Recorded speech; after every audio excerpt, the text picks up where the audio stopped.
Em 1968, após concluir uma missão clandestina no Atlântico, o submarino americano Scorpion faz contato com seu centro de comando e traça uma rota de volta para casa.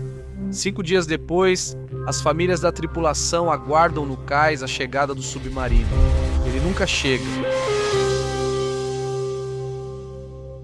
O USS Scorpion era um submarino nuclear da classe Skipjack que serviu na Marinha dos Estados Unidos na década de 1960.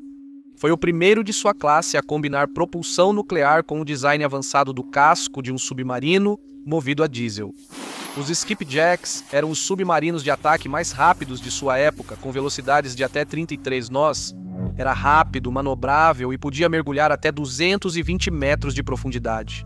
Embora os Skipjacks fossem mais rápidos e ágeis, eram barulhentos, pois o ruído das máquinas era transferido diretamente pelo casco. Os sons de baixa frequência podiam ser registrados pelo novo sistema de vigilância sonora SOSIS, desenvolvido pela Marinha dos Estados Unidos.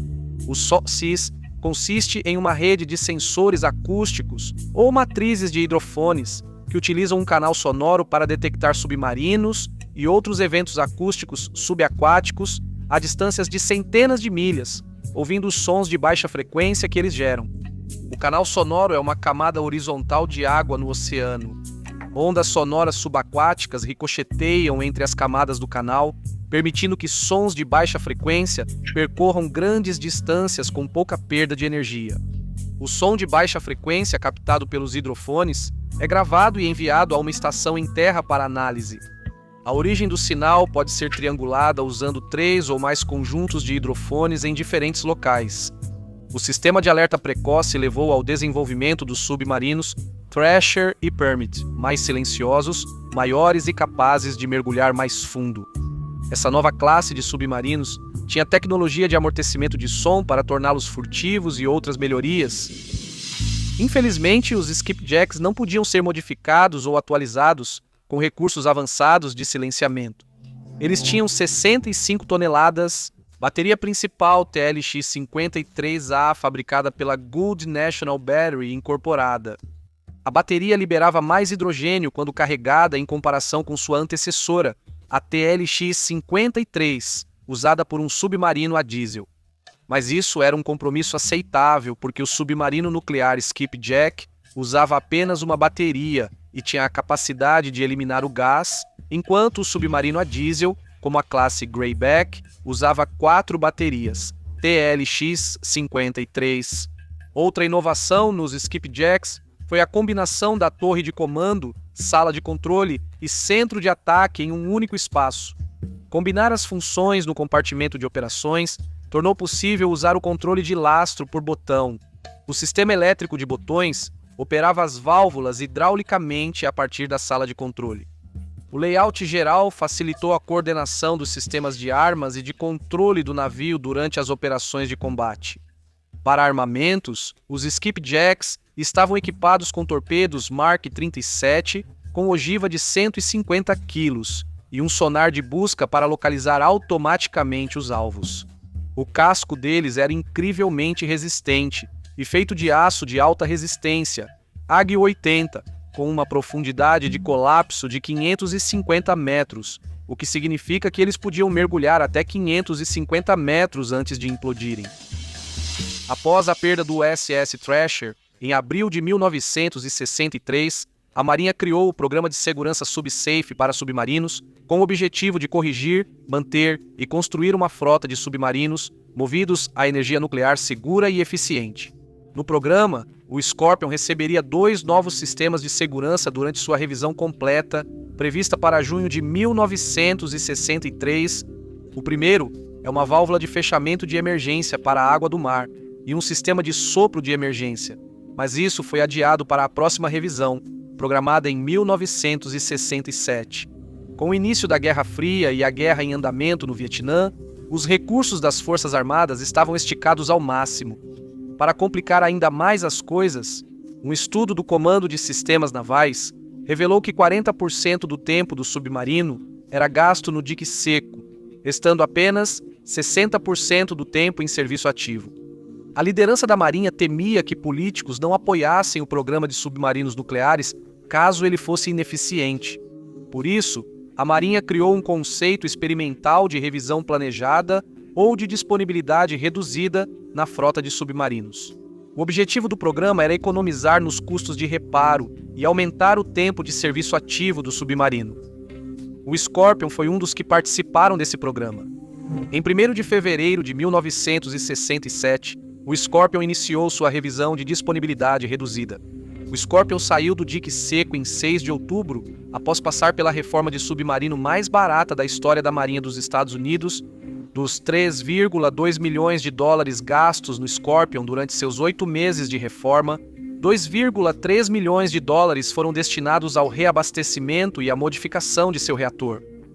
Isso é 84% menos do que a reforma padrão de submarinos dessa classe, que durava quase 2 anos e custava mais de 20 milhões de dólares. O Scorpion tinha 109 ordens de serviço incompletas, incluindo uma nova trava na unidade de descarte de lixo, 2 atualizações no sistema de segurança e reparos nos planos hidráulicos de popa e vela. No dia 23 de março de 1968, o comandante Slattery redigiu um pedido de emergência para reparos. Ele citou o mau estado do casco, que tinha 317 defeitos internos e uma série de válvulas com vazamento. Isso restringiu a profundidade operacional do Scorpion a 91 metros, que é 61 metros mais raso do que as novas regulamentações de segurança para submarinos. Isso fez com que o submarino recebesse o apelido de USS Sucata de Ferro. O primeiro trimestre de 1968 é movimentado para as marinhas do mundo. Israel, França e os soviéticos perderam cada um submarino em circunstâncias misteriosas. O mais recente é o submarino soviético de mísseis balísticos, o K-129, que desapareceu no Pacífico. Isso acontece no auge da Guerra Fria, e os Estados Unidos estão tentando reunir informações sobre seus adversários. O USS Pueblo é apreendido pela Marinha norte-coreana em algum lugar próximo às águas territoriais da Península Coreana. O navio espião está totalmente equipado com instrumentos de vigilância e monitoramento, incluindo o dispositivo de codificação da Marinha dos Estados Unidos, o TSAC-KW-7. Em 15 de fevereiro de 1968, o USS Scorpion conclui seu treinamento de reciclagem com um novo comandante, o comandante Francis Slattery e sua tripulação de 100 homens. Partindo para uma missão no Mar Mediterrâneo, o Scorpion completa 2 exercícios navais da OTAN e treina novamente com a 6ª Frota da Marinha dos Estados Unidos. Durante a longa missão, o Scorpion sofre várias falhas mecânicas, incluindo um vazamento de freon no sistema de resfriamento e um incêndio elétrico em uma escotilha de escape, quando o vazamento de água provoca curto-circuito na energia.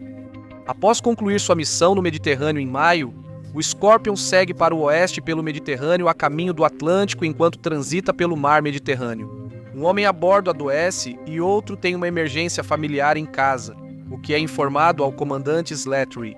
O Scorpion passa pelo Estreito de Gibraltar e depois segue para a base naval de Rota, na Espanha. Na noite de 16 de maio, o Scorpion transfere os 2 homens para outra embarcação fora do quebra-mar, na base naval de Rota. Em 17 de maio, o comandante da Força de Submarinos do Atlântico dos Estados Unidos, vice-almirante Arnold F. Sharder, que está baseado na Virgínia, assume o controle operacional do Scorpion. Esta é a Guerra Fria, e a tripulação do Scorpion tem mais 2 tarefas a cumprir antes de voltar para casa em Norfolk. A primeira tarefa é fácil. Submarinos de mísseis balísticos dos Estados Unidos e aliados operam a partir da base naval de Rota. Eles vêm para abastecimento e reparos, depois voltam para a patrulha. Os soviéticos sabem disso. Submarinos soviéticos tentam seguir os submarinos aliados quando eles deixam Rota. Enquanto o Escorpião está em Rota, há submarinos soviéticos de caça e navios espiões esperando do lado de fora da base. A primeira missão do Escorpião é fornecer cobertura de ruído para o USS John C. Calhoun, enquanto ele sai da base naval de Rota. Cobertura de ruído ocorre quando um submarino gera barulho para mascarar os sons de outro, permitindo que ele passe despercebido. Logo cedo, ambos os submarinos partem para o Atlântico. O USS John C. Calhoun desliza furtivamente para o Atlântico armado com ogivas nucleares. O Escorpião faz uma entrada mais evidente nos mares, seguindo um caminho de volta para casa. O Escorpião agora tem uma tarefa muito mais difícil, perigosa e complicada. Uma força-tarefa naval soviética opera perto dos Açores, e o Escorpião recebe ordens para infiltrar-se e coletar informações. Quase certamente haverá submarinos soviéticos de ataque rápido protegendo a força-tarefa. De submarinos como o Escorpião, eles navegam com o Escorpião o mais silenciosamente possível enquanto caçam submarinos inimigos. A equipe de torpedos carrega os torpedos autodirecionados Mark 37 prontos para disparar se necessário. Após o Escorpião seguir para os Açores, seus movimentos ficam incertos. Durante a operação, é dada uma ordem para manter silêncio eletrônico, exceto em algumas circunstâncias específicas. Quase não há comunicação com o Escorpião até que ele esteja longe dos soviéticos, pois é uma operação classificada.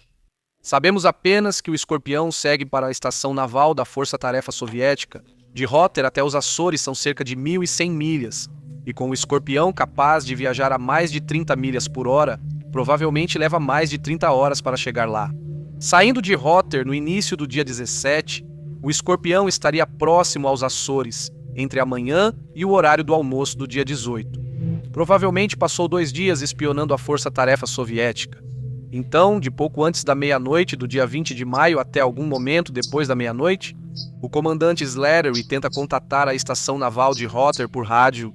Ele não fala com operadores de rádio em Rotter, mas contata uma estação da Marinha na Grécia. Os operadores encaminham a mensagem do comandante Slattery ao vice-almirante Shader, comandante da Força de Submarinos do Atlântico dos Estados Unidos na Virgínia. Ele orienta o Scorpion a retornar ao porto de Norfolk, Virgínia, e solicita ao comandante Slattery uma previsão de chegada.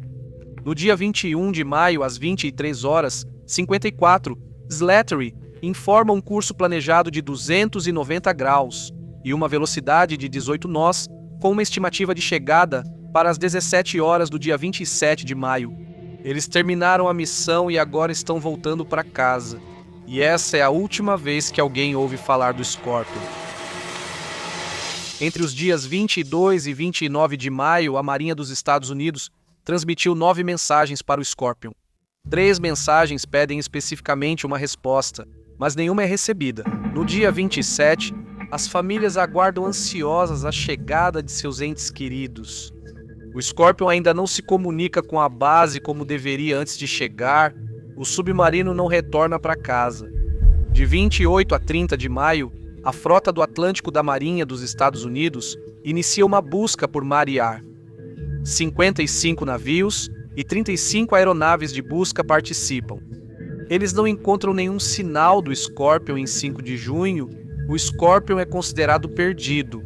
Em 30 de junho, seu nome é retirado do registro de embarcações navais dos Estados Unidos. O Scorpion se torna outro mistério e várias teorias começam a surgir sobre o que aconteceu com o Scorpion. Claro, o Scorpion estava espionando a frota soviética, então parece lógico que a Marinha Soviética afundou o Scorpion. A Marinha dos Estados Unidos está ciente de que o dispositivo de codificação caiu nas mãos dos soviéticos durante o incidente do USS Pueblo. Durante a Guerra Fria, é possível que segredos de Estado tenham sido vendidos, permitindo que os soviéticos decodificassem mensagens sobre a localização do Scorpion. 11 semanas antes, os soviéticos perderam um submarino de mísseis balísticos, o K-129, em circunstâncias suspeitas. É possível que os soviéticos acreditem que os Estados Unidos estejam por trás do naufrágio e retaliem contra o Scorpion. Enquanto o Scorpion monitora a força-tarefa soviética, ele é emboscado por um submarino soviético. O Scorpion é atingido por um torpedo e afunda. Essas teorias foram posteriormente transformadas em livros de ficção, com cenas de ação fantásticas e enredos envolvendo espiões e segredos. O investigador principal do incidente, John Craven, desenvolve suas próprias teorias para investigar em torno dos torpedos do Scorpion. Sua primeira teoria é que o torpedo Mark 37 do Scorpion foi armado acidentalmente e começou a funcionar dentro do tubo de lançamento. Algo que já aconteceu antes, talvez. O comandante Slattery ordena o lançamento do torpedo para evitar que ele dispare dentro do submarino. Quando o torpedo sai do submarino, seu dispositivo de busca procura o alvo mais próximo, que é o próprio Scorpion. Ao atingir a proa do Scorpion, o dano faz com que a proa do submarino se encha de água. A água puxa o submarino de frente para o fundo do oceano e, na profundidade de colapso, o restante do submarino implode. A segunda teoria de Craven a ser investigada é que a bateria dentro de um torpedo Mark 37 se rompe e superaquece, gerando calor suficiente para que o torpedo exploda. Quando ele explode dentro da proa, a escotilha frontal é arrancada, e isso inunda a sala dos torpedos, arrastando o Scorpion para a profundidade de colapso. Meses após o desaparecimento do Scorpion, a Marinha divulga as gravações dos sócios com o som da destruição do Scorpion em 22 de maio. Às 18h37, uma matriz de hidrofones na ilha de La Palma, nas Ilhas Canárias, registra 2 sinais agudos e curtos, com meio segundo de diferença entre eles. A intensidade do sinal é compatível com 2 explosões equivalentes a 9 kg de TNT. Mas esses 2 picos de energia são tão pequenos que ninguém os percebe nos dados. 21 minutos depois, às 18h59, La Palma detecta um sinal equivalente a uma explosão de 6,6 quilotons de TNT a uma profundidade de 466 metros. Esse sinal poderoso é seguido por mais de 14 sinais acústicos fortes e agudos ao longo de quase 3 minutos. Esses fortes sinais acústicos também são captados por outras 2 redes de hidrofones SOCs na região dos Grand Banks, em Newfoundland. As 2 primeiras pequenas explosões ainda não são percebidas, mas os sinais acústicos maiores são interpretados como uma grande implosão, seguida por várias implosões menores. O que as gravações dos SOCs não mostram é o som de qualquer outro submarino na área, o que sugere que os soviéticos não estavam envolvidos. E um torpedo Mark 37 tem 150 kg de explosivos, o que não aparece nas gravações dos SOCs, então as teorias do torpedo também não parecem se sustentar. Outra teoria sobre a unidade de descarte de lixo sugere que o Scorpion sobe à profundidade do periscópio para expelir esgoto e descartar lixo. O trinco da unidade de descarte de lixo está com defeito e permite a entrada de água, inundando a embarcação. E isso deveria ter sido consertado, mas foi uma das ordens de serviço deixadas de fora durante o cronograma de manutenção reduzido. Sem a válvula de transferência de água do mar de emergência, recurso de segurança não incluído no programa de manutenção reduzido, a embarcação é inundada e afunda. A Marinha usa as gravações dos SOCs para localizar o Escorpião de forma semelhante a como localizaram o USS Thrasher. Sinais acústicos são coletados de diferentes estações SOCs, e a posição do Escorpião é triangulada. A Marinha vasculha uma área alvo de 10 a 12 milhas náuticas procurando pelo Escorpião. Eles usam uma câmera capaz de fotografar uma área de 9 metros de largura para vasculhar o fundo do oceano a 3.000 metros de profundidade e baixa visibilidade. No final de outubro de 1968, o navio de pesquisa oceanográfica da Marinha, o MISER, encontra o Escorpião dentro de uma antiga cratera vulcânica submarina, cerca de 400 milhas náuticas a sudoeste dos Açores.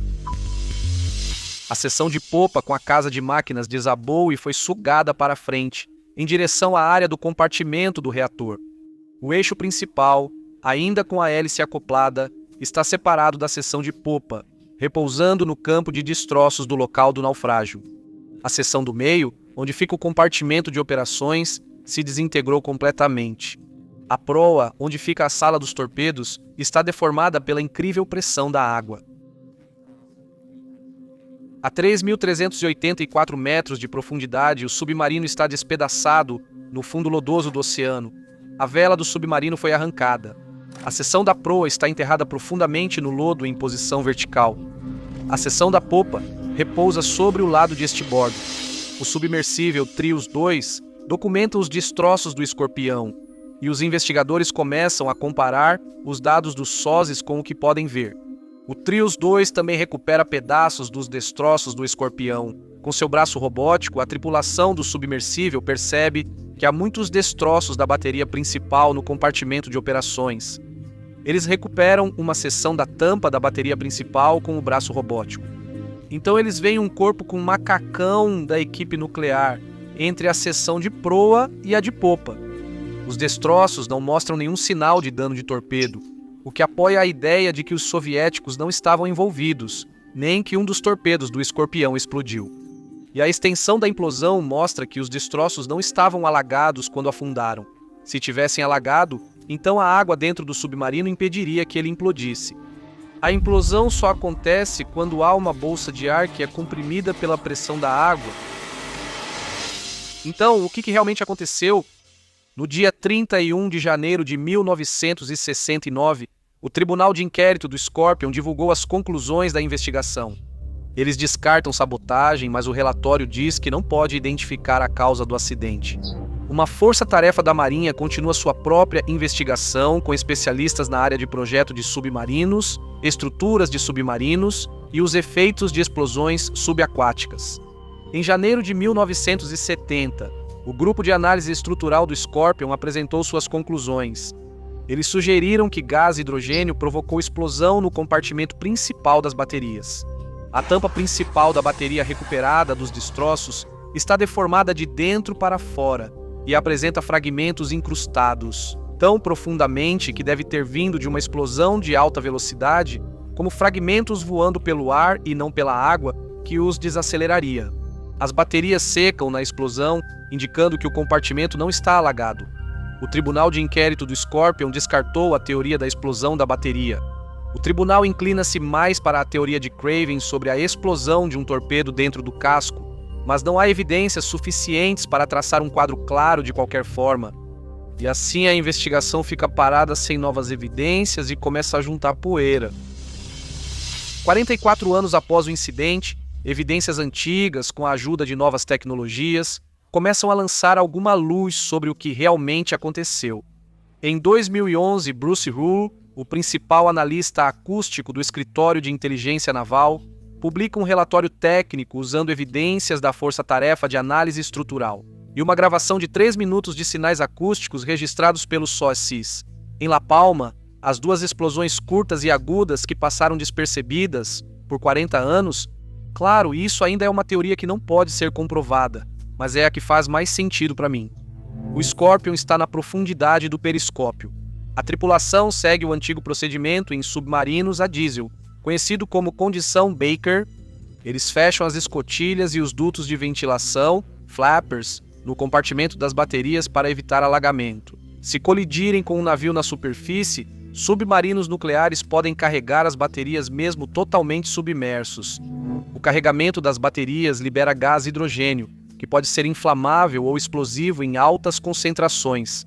Por isso, são tomadas precauções para evitar o acúmulo. A tripulação normalmente circula o gás por todo o submarino, o que dilui a concentração, e um purificador absorve e processa o gás. Durante a condição Baker, a sala das baterias é selada e o ar não pode circular, então o hidrogênio se acumula rapidamente até níveis perigosos. Durante o carregamento das baterias na condição Baker, um tripulante no compartimento provoca uma faísca de eletricidade estática que inflama o hidrogênio. 2 explosões ocorrem com meio segundo de diferença. A força das explosões é equivalente a 9 kg de TNT. A pressão da explosão dentro do casco está entre 10 e 14 bar, não sendo suficiente para romper o casco do Escorpião. Mas 3,5 bar de pressão é suficiente para matar qualquer um nos compartimentos mais próximos. A explosão mata instantaneamente ou incapacita a tripulação nos compartimentos de operação e destrói os controles do submarino, incluindo o controle de lastro. O fogo começa e a água vaza lentamente pelas válvulas danificadas e pelo casco. Não o bastante para inundar a embarcação, só para adicionar peso e fazê-la afundar devagar nos compartimentos. Na parte de trás do compartimento do reator, a explosão é mais fraca e a tripulação possivelmente sobrevive. Não há nada que possam fazer além de esperar.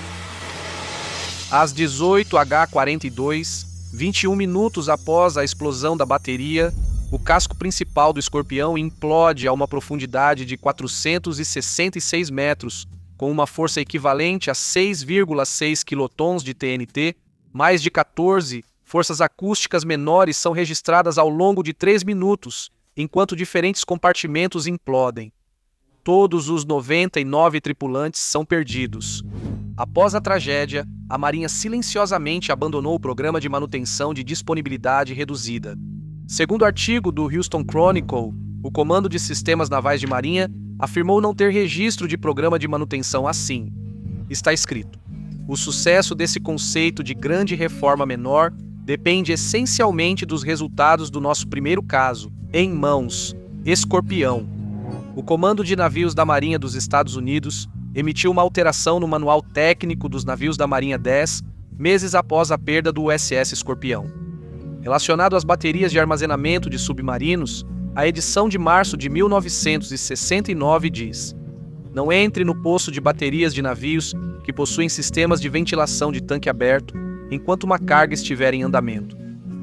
Continua dizendo que a experiência mostrou que todas as explosões individuais de células de bateria ocorreram enquanto o pessoal estava trabalhando no tanque de baterias durante a carga. Após 45 anos, a Marinha ainda não havia divulgado conclusões definitivas sobre o USS Scorpion. Em novembro de 2012, os veteranos de submarinos dos Estados Unidos, uma organização com mais de 13.800 membros, solicitaram à Marinha dos Estados Unidos que reabrisse a investigação sobre o naufrágio do USS Scorpion. A Marinha rejeitou o pedido.